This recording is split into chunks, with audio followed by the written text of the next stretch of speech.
You don't want to know what goes on inside of George's head. It's ugly and it's dark. There were these guys at my neighborhood, they used to call me Spuds. Because I was dark, I had really short hair, my head was kind of lumpy.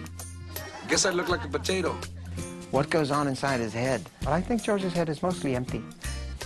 Where's your mom? It's a full moon, so she's probably out in the yard combing her face. First of all, it shouldn't have been in anyone's brain, and it should never have been said. But the fact that it was, and it comes out of his mouth, is just so amazing to me. I mean, who knows what else she's lied to me about? Maybe Santa Claus does like Mexican kids. He's so funny. I don't know how. I think he's got like a machine in there that, you know, just like gives him lines to do it. Do I look like an idiot? Do I look like a moron? Do I look like a buffoon? He's a guy who can laugh at himself and laugh at what's going on.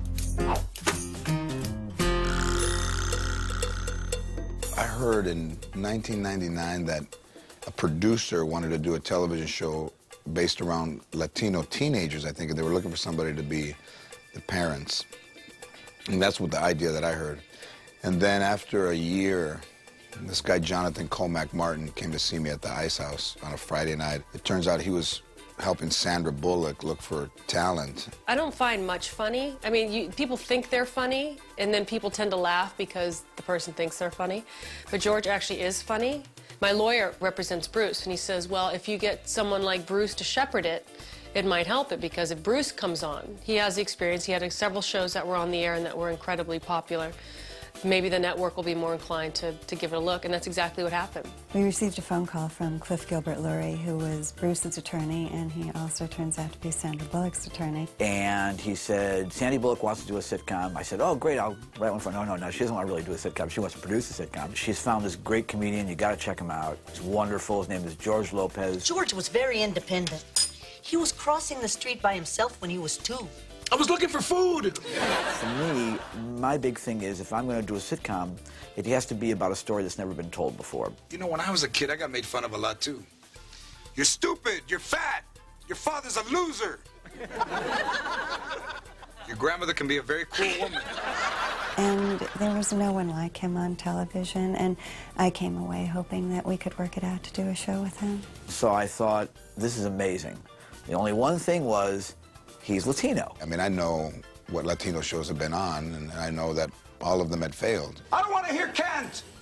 We're Mexican, not Mexicans. When I went to the network, went to ABC, I said, look, I know all the networks make these pilots with Hispanic shut up the pressure groups, and they don't ever put them on the air because you don't believe you can make money with them. I said, I want to know you're going to put this on the air. The phone rang, and Bruce said, are you sitting down? And I'm like, I'm in a town car. I just landed in Houston. He says, we got a deal. You know, I was like, you know, blown away. And I looked at the driver, and I go, hey, man, I just got a show on ABC. And he looked in the rearview mirror, and his eyes were like, yeah, that'll work. I sat down with George. I said, here's the show. The show is your life. His recollection of life is based in a Hispanic family. Everyone who's come from a family can relate to that sort of dysfunctional family dynamic. I used to read the newspaper to you right before bed. Yeah, I remember. No green eggs and ham, no cat in the hat, just nut kills 12. Night-night.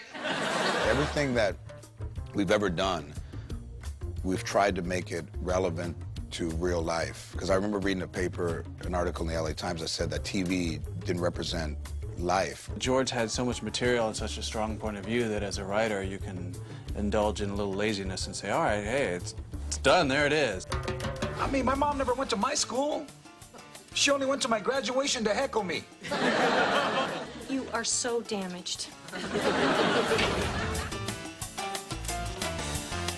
Angie's character is Cuban. My wife, Anna's Cuban. So we decided that the wife would be, in some ways, similar to his own wife. Hey, we said till death do his part. After that, you're on your own. She's a very strong, opinionated woman, and so in that way, Angie's a lot like Anne. Constance has been a wonderful, wonderful young woman to watch do her work. She's really one of the hardest working gals. I love Constance, too. She's my second mother, pretty much.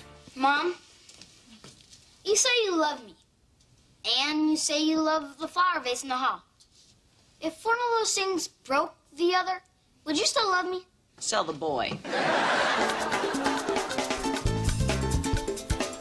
Max was going to be like a little version of me. What are you talking about? The reason we wanted a son is because I didn't have a father growing up, and I wanted to be a father to a boy. Me and George have a great relationship, I'd have to say. He's just a great guy. I just remembered when he got here, and the first day he walked into the audition. I went in, and he asked me, so what else have you done? And I go, well, I've done some commercials, GM commercials. I did ER. And I just tell them all the stuff I did, and just out of nowhere, he just starts busting up laughing. And he's just laughing, and he goes, all right, you can start. I think he sees Louis as a direct reflection of him.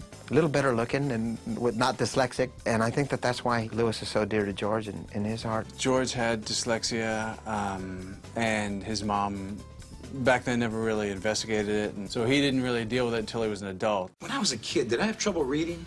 Yeah, you did. You didn't read so good, and you wrote stuff kind of funny, too. Man, did the school ever say I was dyslexic? What difference does it make what you had? The way that it happens in the show is the way that it happened with me. Dad, you have dyslexia too. Wait, give me a minute. I can do this. I think the last word is gizik.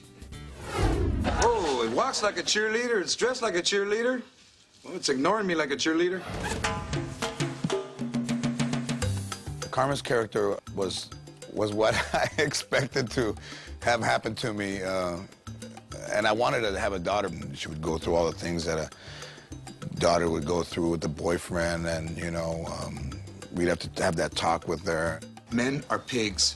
They just want to go to bed with you, and if they say they love you, they're lying because they just want to go to bed with you. And if you're stupid enough to actually let them go to bed with you while they're in bed with you, they're thinking about going to bed with somebody else. Trust me, I know what I'm saying. I used to be a man before I got married.